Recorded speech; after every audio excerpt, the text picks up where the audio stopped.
그러면 이번에 그 버블이 붕괴될 때 네. 이 주식시장, 뭐 부동산 시장도 뭐 한성환 박사님 말씀하신 걸로는 뭐 폭락할 거라고 이제 얘기하셨는데 가장 궁금한 게 이제 암호화폐, 비트코인 이런 것들 지금 뭐 한참 오르고 네. 있잖아요. 네, 네. 이것도 그렇게 될까? 아니면 새로운 세상의 어떤 새로운 수요로 이거는 상관없이 지속적으로 가게 될까? 가보지 않은 길이죠. 특히 네. 이 암호화폐와 관련되는 거는 정말 가보지 않은 길에 벌어지지 않은 일이 이제 만나게 되는 이제 그런 일이기 때문에 모른다고 대답하지만 제 의견을 물어보시면 저는 좀 합리적으로 한번 생각해 보자 이런 차원으로 한번 동의를 구해보고 싶습니다. 자, 물건이 안 팔려요. 이렇게 버블이 붕괴되면. 네. 그래서 주가가 폭락합니다. 부동산, 저거 너무 비싸. 안 쳐다봐서 폭락하게 되죠. 심지어 우리가 그렇게 갖고 싶던 금덩어리도 수요가 뚝 떨어져서 금값도 폭락합니다. 산업 수요도 줄어요. 금에 대한. 그래서 이것도 뭐 떨어질 수밖에 없죠. 그러면 비트코인은 어떻게 될까? 이 질문이거든요. 가치가 떨어졌지만 나는 100만 원 하던 주식이 50만 원이 됐지만 주식이 있어요. 이 주식을 사줄 사람이 있어요. 그렇죠? 부동산 안 팔리지만 내 잠잘 수 있는 공간이 그대로 존재하고 있어요. 돈, 원화, 달러 대비해서 뭐 좀 약해지긴 했지만 이 돈으로 물건도 사고 다 할 수 있어요. 물론 비트코인도 지금 그렇게 되려고 지금 엄청나게 노력을 하고 있고 일부 기업들이 거기에 동조를 해주고 있는데 이런 위기가 왔을 때 제가 나는 무엇을 선택할까 한번 생각해 보세요. 내가 달러를 선택할까? 비트코인을 선택할까? 저는 달러입니다. 그렇게 되면 이게 비트코인이 위기를 만났을 때 벌어질 일이라고 생각하고요. 지금은 그런 시기인 것 같아요. 돈이 워낙 넘쳐나니까 이게 원래 금하고 비트코인 같이 가다가 완전 디커플링 돼버리지 그렇죠. 않습니까? 금은 한참 올라버리면 누군가 내놔요. 금을 팔아요. 근데 이 비트코인 같은 암호화폐들은 그렇게 공급을 늘릴 수가 없는 거예요. 그러니까 이게 더 안전한 자산이라고 인식을 하는 것 같습니다. 그래서 이제 가격도 많이 오르고 하는데 저는 이게 투자가 될 때 투자를 하셔야 옳다고 보고요. 투기가 됐을 때는 안 하시는 게 좋을 것 같습니다. 네. 제가 SPY, QQQ 많이 번 분들은 팔으라고 하는 이유가 투기장으로 변질될 우려가 있으니까 버리라는 겁니다. 그 말씀은 더 상승할 수도 있다? 이렇게 아니요. 보시는 건가요? 이미 투기장이 돼서 여기까지 왔으니까 이미 투기장이니까 현재 네, 이걸 바꾸고 정상적인 섹터 종목으로 가시라는 겁니다. 네.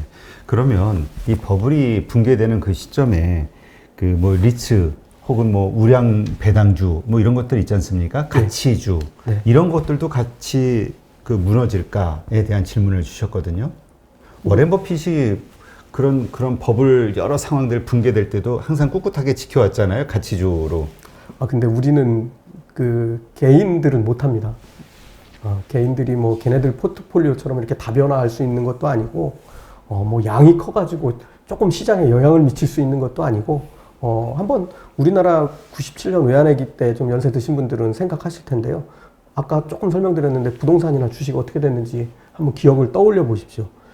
그 당시에 조금 진정이 되니까 부동산을 사는 사람들이 나타났는데 전부 외국계 헤지펀드들이었어요.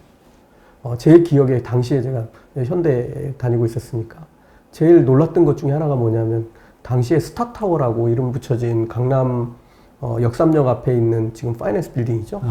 네네. 네, 그게 현대산업개발 사옥이에요.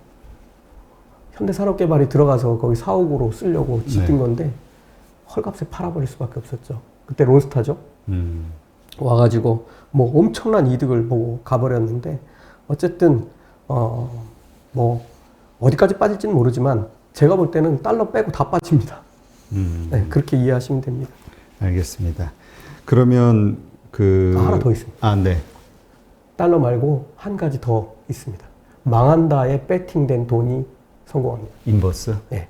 근데 인버스 같은 경우는 그 단기로 해야지 장기로 하면 안 된다 이런 얘기 하잖아요. 그렇죠. 왜냐하면 뭐 인버스도 여러 종류 있잖아요. 특히 근데 뭐 곱 이런 거는 하시면 안 되고 뭐 3배 곱부도 마음에 안 차죠. 3배수 이런 거 많이 하시던데요. 뭐 리스크는 본인이 역시 지는 거니까. 투기의 영역으로 예. 그러니까 1배짜리 인버스를 드는 게 낫다. 예. 이게 어떻게 보면 우리나라는 그래도 뭐 80%가 부동산에 들어가 있어요. 근데 이제 이런 상황이 오면 부동산 가격이 폭락해 버려 가지고 경제가 살아나기가 되게 힘든 상황이 되죠. 그런데 그 20% 나머지 뭐 예를 들어서 주식에 들어가 있는 돈도 이것도 또 이렇게 되는 거예요. 그러니까 뭐 양쪽으로 다 맞게 되는 거죠. 그래서 어쨌든 그런 상황에서 내가 잃어버린 돈이 너무 크다고 생각하고 뭐 이걸 더 넣는다든가 하는 일들은 하시면 안 됩니다. 피할 수 있으면 피한다. 1번. 하락장에서는 달러를 가지고 있거나 또는 하락한다에 배팅. 뭐 좀 더 용기가 있으시면 그 다음에 세 번째로는 다 망가졌을 때는 뭐를 해야 되냐면 다 망가졌잖아요. 근데 얘네들이 올라오는 속도가 달라요. 금도 망했고 부동산도 망했고 주식도 망했고 예단은 할 수 없어요. 하지만 제가 볼 때는 금이 먼저 올라올 확률이 좀 있죠. 그러면 이제 이쪽으로 가고 그다음 주식 못 올라오고 있습니다. 이럴 때 뭐 이런 상황들이 있어요.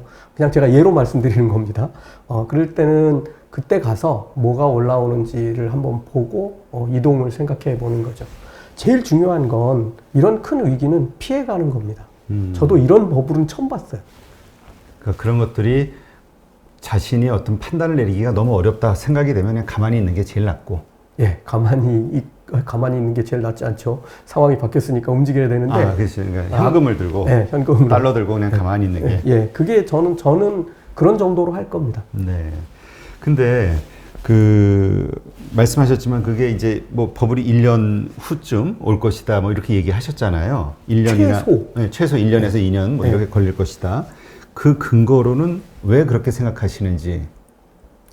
아까 제가 힌트를 좀 드렸는데 이제 2020년, 21년, 22년 상황만 한번 놓고 볼게요. 2022년이 되면 막 소비가 폭발하지 않습니까? 근데 이게 어디까지 갈지 모르겠어요. 소비가 폭발해버리고 인플레이션이 동시에 발생하면 인플레이션이 왜 생기냐면 이 공급이 못 따라가는 거예요. 지금 자동차 못 만들고 있죠. 반도체 생산을 못 해가지고 뭐 이런 일들이 계속 벌어져요.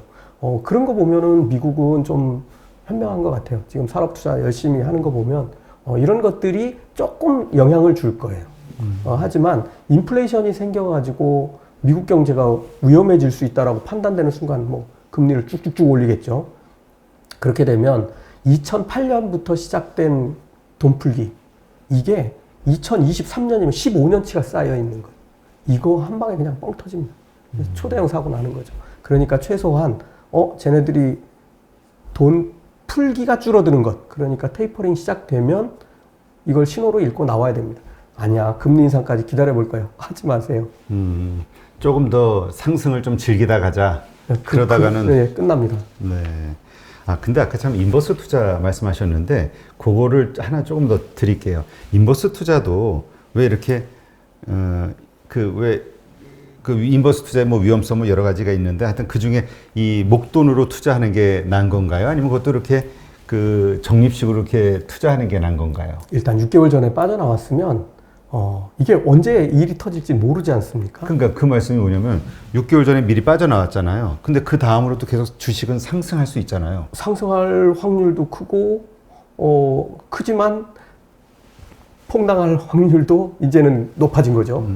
아니 그러면 인버스는 시장이 상승하면 손해를 그러니까 입으니까 그때는 저는 이것도 역시 ETF 투자하듯이 분할로 가는 것도 좋은 방법입니다. 분할 매수를 한다고 했을 때의 어떤 시점 이런 거는 어떻게 기준을 잡으세요? 이제 빠져나왔으면 천천히 준비하시면 될 것 같아요. 뭐 서둘러서 딱 만들자마자 6개월 전에 나와서 바로 인버스 들어가려고 하는 게 아니라 일반 투자자들이 맨날 망하는 이유가 뭐냐면 쉬는 것도 투자라는 생각을 절대 안 합니다. 나는 뭔가 자산으로 들고 있어야 돼요. 이게 주식이 됐든 부동산이든 이거 팔아서 이거 사고 이거 팔아서 이거 사고. 물론 그런 게 효용이 높을 때가 있는데 그 전체 시장이 움직이는 관점에서 보면 하락할 땐 놀아야죠. 하락할 땐 현금 들고 놀아야 되고 올라갈 때는 빨리 집어넣어야 되고 이제 그거를 구분을 좀 하셔야 될 타이밍이죠. 네, 서둘지 말고 금리 인상하는 그 시점에 들어가면 그때 또 너무 늦겠죠? 인버스 들어간다 그러면? 그때는 시장이 벌써 끝났습니다. 이미 이미 쫙 하락해 있는 상황이니까. 아마 뭐 우리 뭐 보통 나스닥이든 뭐 다우든 한 3% 빠지면 우리 이제 시장이 완전히 지금 놀래 나자빠졌다고 얘기하는데 그런 수준이 아닙니다. 우리 1년도 안 됐습니다. 기억 잘 되살려 보시면 8% 10%씩 막 네, 7, 그렇게 8%씩 막 빠졌었죠. 하루에. 근데 이게 못 빠져나오는 이유가 이런 거예요. 이미 내가 딱 보니까 시작을 10% 빼서 시작하는 거예요. 그런데 그러면 팔아야 되나 하는 순간 시장이 조금 올라와요. 그러면 이제 다시 진정하려나 보다. 그럼 그 다음날 되면 또 한 3% 올라요. 한 이틀만 더 가면 본전 되겠다. 그 다음날 10%또 빠집니다. 이렇게 해서 한번 물리면 빠져나올 수가 없는 거죠. 네.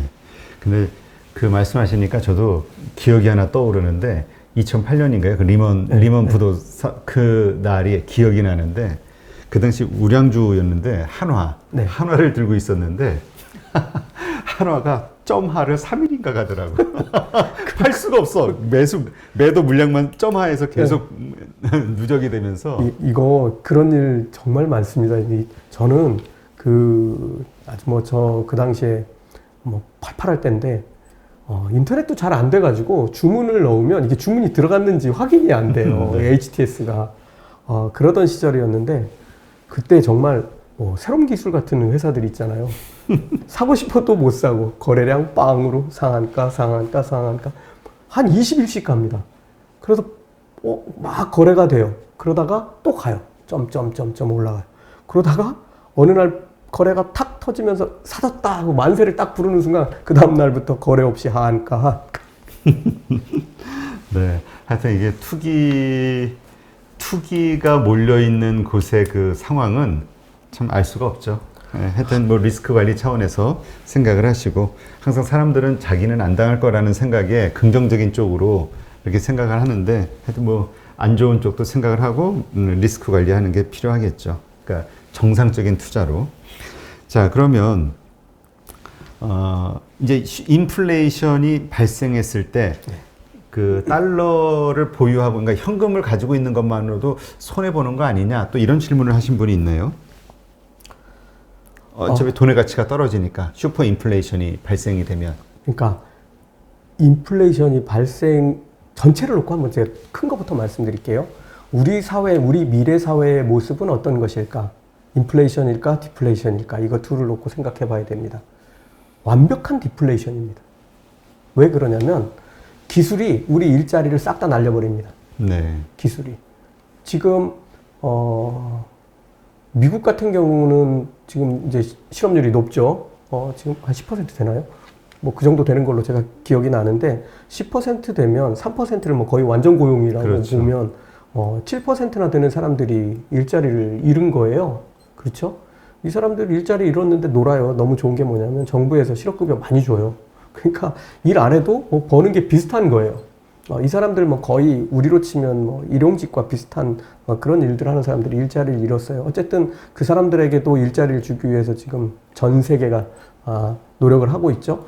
그런데 그 일자리들이 전부 이렇게 파편화되면서 결국은 사라지고 말아요. 예를 들면 지금 한번 음식점 한번 가보세요.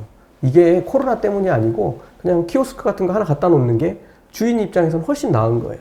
아르바이트 써서 커피 내리는 것보다 커피 자동으로 내려주는 로봇 하나 갖다 놓는 게 편한 거예요. 조금 있으면 마트 계산대 계산원도 다 사라질 거예요.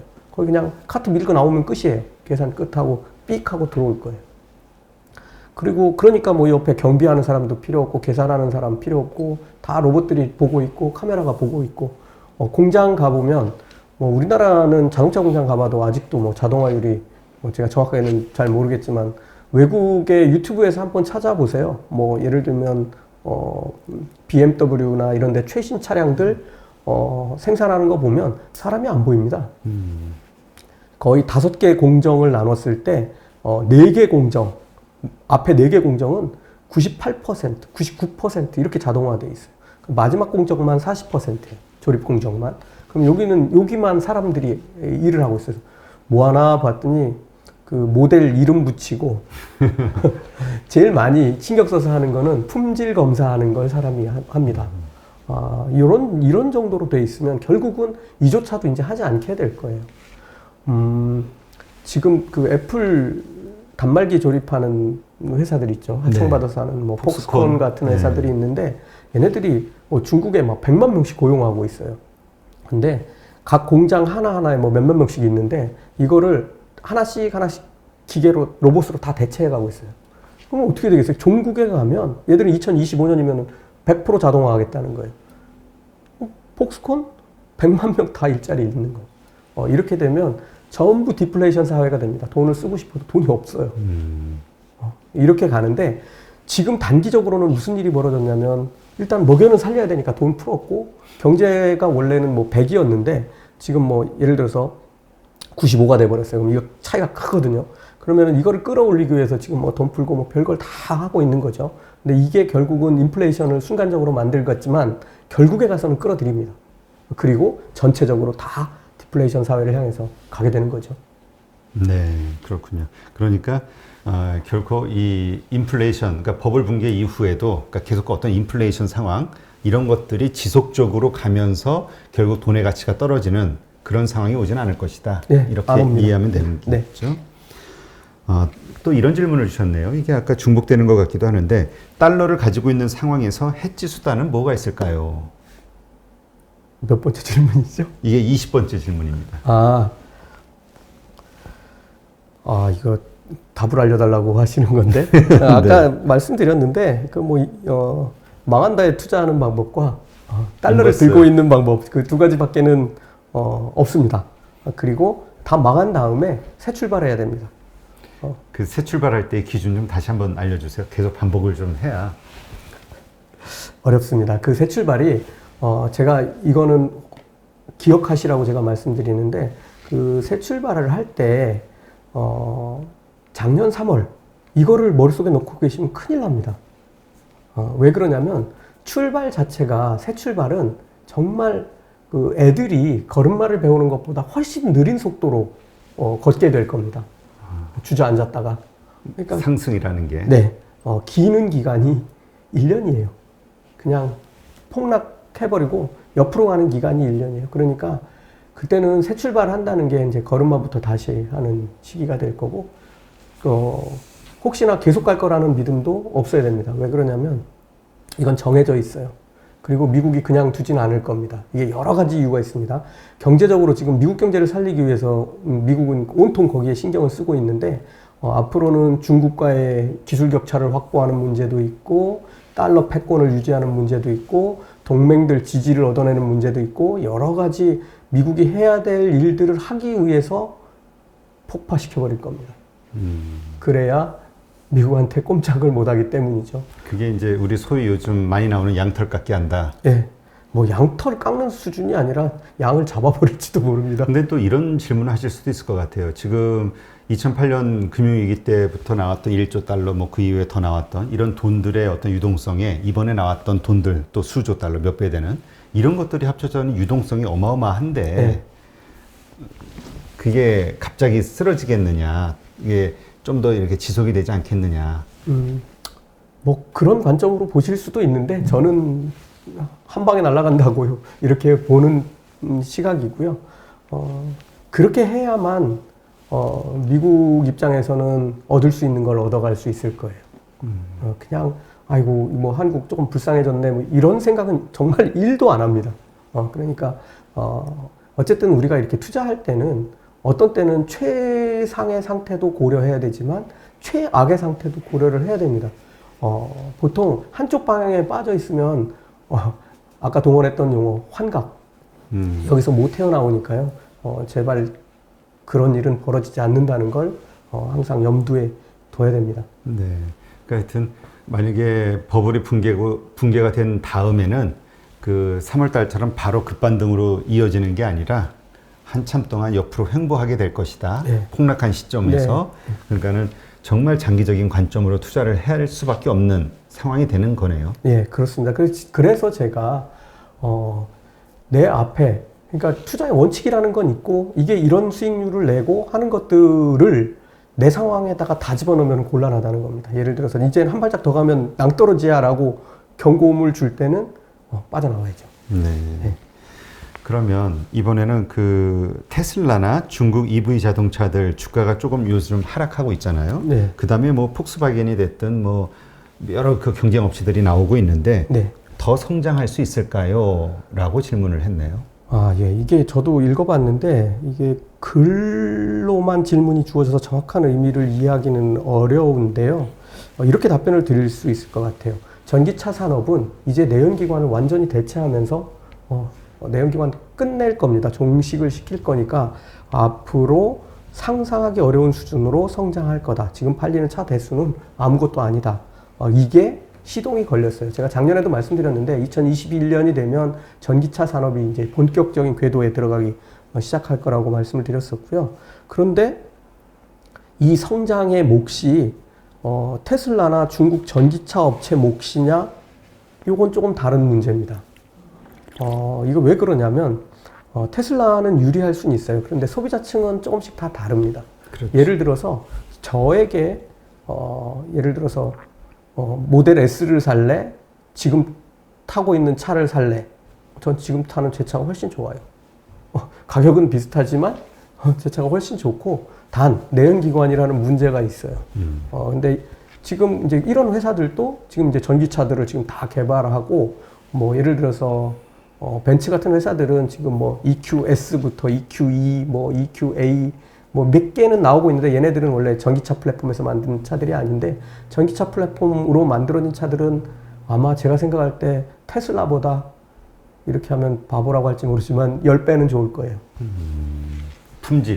품질도 그렇고 뭐 여러 가지 고객에게 줄 수 있는 만족감 이런 것들이요. 그래서 이게 성장의 몫이 테슬라 거냐라고 놓고 볼 땐 반드시 그렇다라고 얘기하기는 좀 어려운 측면이 있을 것 같습니다. 하지만 또 반대 측면에서 보면 테슬라는 지금 성장할 조건들을 다 갖추고 있고 얘네들이 가지고 있는 강점이 있어요. 혁신이거든요. 제가 2017년에 낸 책에서 테슬라는 무조건 최고다라고 제가 거기에 강조를 해놨었는데 그때 진짜 주식 산 사람들은 돈 많이 벌었겠네요.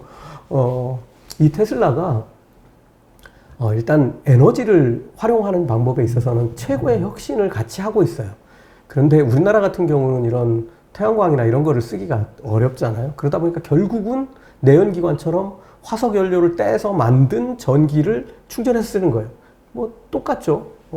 내연기관보다 효율은 좋아지지만 결국은 어디선가는 석탄 화력이든 뭐 일부는 태양광, 일부는 원자력 뭐 이런 식으로 해가지고 이게 좀 만들어지고 있는 거죠.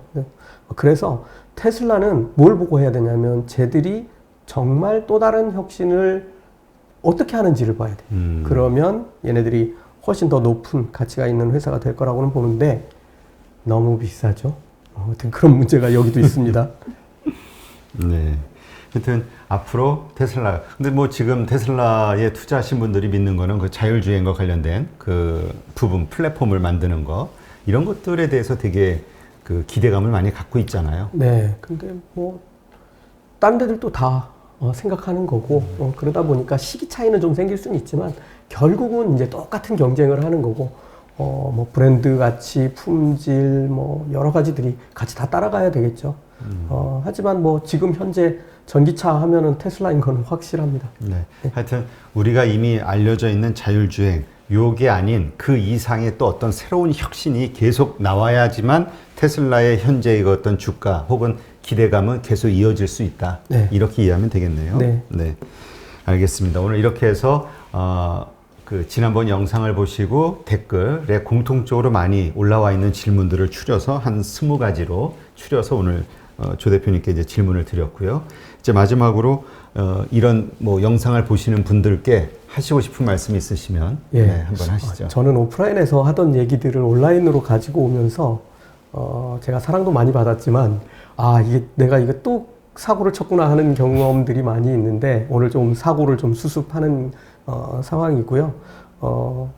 제가 3가지 정도를 좀 말씀을 드리겠습니다. 첫 번째, 2020년과 같은 시장은 다시는 오지 않을 확률이 높습니다. 이거를 아까 계속 얘기하지만 환각에 빠지게 만들어요. 그러니까 그런 일은 안 생긴다고 생각하셔야 되고 이제부터는 정상적인 상황이 가고 2022년에 또 한 번 확 오르는 장이 올 텐데 이게 마지막 불꽃입니다. 사실 시장은 2020년과 같은 일이 생기지 않아야 오랫동안 갈 수 있습니다. 그런데 이게 2008년부터 피로가 계속 누적이 되어 왔어요. 2023년 정도 되면 15년 동안 누적된 피로가 한 번에 터지는 일이 생기게 될 겁니다. 자, 그리고 미국 ETF 투자 제가 작년 3월부터 알려드렸는데 이때 시작하신 분들은 수익률이 50% 최소 50%부터 100% 이상 수익을 낸 분들일 겁니다. 그런데 100% 수익 내려면 제가 몇 년 걸린다고 했는지 기억하실 거예요. 이런 거를 같이 놓고 생각을 하셔야 되는데 1년 만에 너 왜 말 바꿔? 라고 하시면 제가 드릴 말씀이 없어요.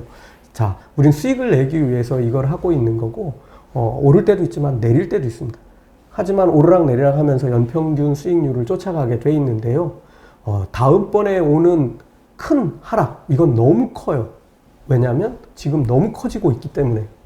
그러니까 여러분들 이거 조심하시라는 거고, 지금 시작하신 분들은 번 것도 없는데 이게 어떻게 된 일이야 라고 하실 텐데 1년 전부터 저와 함께 오신 분들은 수익을 실현해서 가는 방법도 고려를 해보시고 큰 위기가 오기 전에 다 터는 걸 꼭 잊지 마시고요. 늦게 시작하신 분들은 QQQ는 못 갑니다. 그러니까 SPY로 가세요. 만약에 ETF 둘 중에 하나 고른다고 하면 SPY에는 그 약달러에 대응하고 그 다음에 앞으로 미국에서 추가로 뭐 3, 4조 정도의 그 인프라 투자를 할 텐데 그 돈들의 수혜를 입게 될 거고요.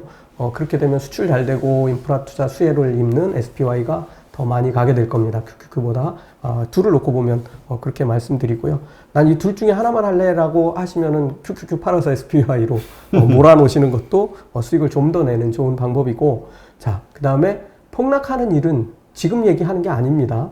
지금 얘기하는 게 아니고 최소 1년, 제가 볼 때는 2년 걸립니다. 그러니까 그 이후의 일이니까 좀 그런 거는 천천히 고민하셔도 되고, 대신 중간에 덜컹덜컹 할 겁니다. 채권 수익률을 급등할 때마다 덜컹덜컹 할 겁니다. 2021년은 계속 그래가며 가는 겁니다. 그리고 2022년에 불꽃이 타오를 텐데 그 끝이에요. 마지막 끝 불꽃은 아까 말씀드린 경기 민감주로 가면 그 불꽃 놀이를 할 수 있고요. 대신 목표 수익률을 좀 낮추세요. 2020년 같은 일은 안 벌어집니다. 자, 그리고 두 번째, 이건 제가 잘못한 거예요. 뭐냐면 이런 거에 투자하세요라는 것과 이런 게 있습니다라고 말씀을 드린 거를 혼동하신 분들이 있어요. 대부분은 다 이해를 하셨는데 제가 뭐 댓글을 보니까 가끔 튀어나와요. 그래서 이런 분들까지 제가 세심하게 못 챙긴 것 같은데, 어쨌든 이런 것도 있다는 말은 여러분들이 공부를 다 할 수가 없으니까 제가 소개를 해드리는 거예요. 그러니까 이거하고 이런 걸 다 놓고 비교를 해보시라고 말씀드린 건데, 이거 사라는구나로 착각하시면 안 됩니다. 이게 아마 계속 모든 것들이 다 올라가고 있으니까, 남들은 이 정도 수익률 냈으니까 내가 지금 들어가도 되겠지라는 그런 좀 착각에서 만들어진 그런 문제인 것 같습니다. 이런 걸 사면 어떤 일이 벌어지냐면 성공할 확률 33%, 제자리일 확률 33%, 망할 확률 33%. 그러니까 아무 정보도 없이 사는 거하고 똑같다는 얘기가 됩니다. 그러니까 그 두 가지 혼동하지 마시라는 거고요. 세 번째, 저도 유튜브에 나와서 얘기하고 있고 대표님도 계시지만 유튜브는 내 재산을 지켜주는 곳이 아닙니다. 두 번째, 유튜브는 공부하는 곳은 더더욱 아닙니다. 유튜브는 정보를 얻어가는 곳입니다. 그리고 진짜 공부는 본인이 하시는 거예요. 본인이 하셔가지고 내가 얻은 정보하고 대입해서 이게 사실인지 확인하고 판단하고 투자하는 행동을 하시라는 겁니다. 제가 이 시간을 준비하기 위해서 어제 하고 어제 밤까지 시간을 다 써버렸는데요.